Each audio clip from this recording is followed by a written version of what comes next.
Bonjour à tous, donc oui, Olivier Milleron, moi je suis Pierre Deleuve d'Abichat, je parle au nom du collectif Interhôpitaux. On a eu quand même un événement positif ces derniers temps, il faut les souligner. On a réussi à ce que soit voté au Parlement une loi sur les ratios de soignants, c'est-à-dire le nombre maximum de patients par infirmière. Ça paraît assez fou, mais quand vous allez à la crèche, s'il n'y a pas le nombre d'auxiliaires de puériculture, votre gamin il peut pas être accueilli. Si vous montez dans un avion et qu'il n'y a pas le personnel de bord, l'avion ne va pas décoller.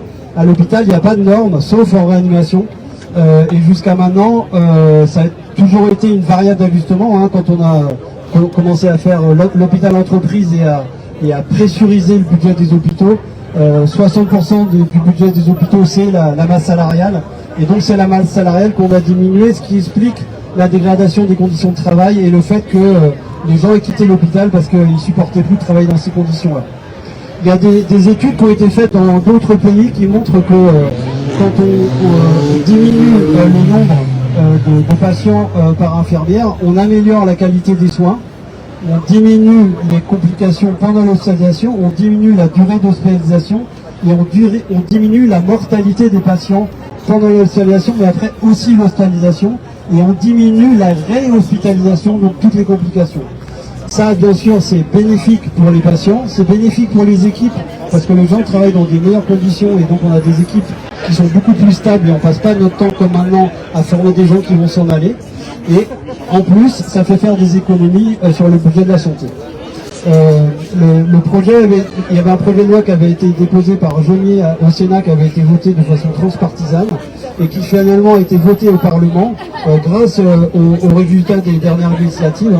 Quand on vote pour des gens de gauche, et on a des lois de gauche qui peuvent passer. Ceci dit, maintenant, il est inscrit dans la loi qu'il doit y avoir par spécialité des ratios infirmiers fixés par spécialité et que la balle est dans les mains de la HAS. Et donc il va falloir tous se mobiliser parce que le diable est dans les détails.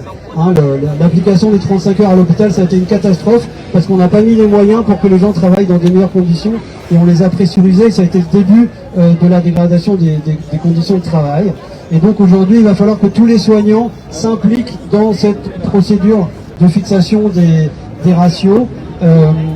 Pour vous donner un exemple de ce qui est possible de faire pour la technocratie, le nouvel hôpital Nord, Bichat-Beaujon, il était prévu d'avoir une infirmière pour 14 patients, ce qui est délirant, et on considère que la cible, elle est probablement autour de 6 patients maximum par infirmière.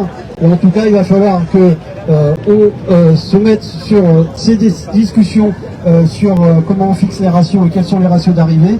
Et surtout, il faut faire ce qu'a fait l'Allemagne, sortir la masse salariale nécessaire de la tarification à l'activité.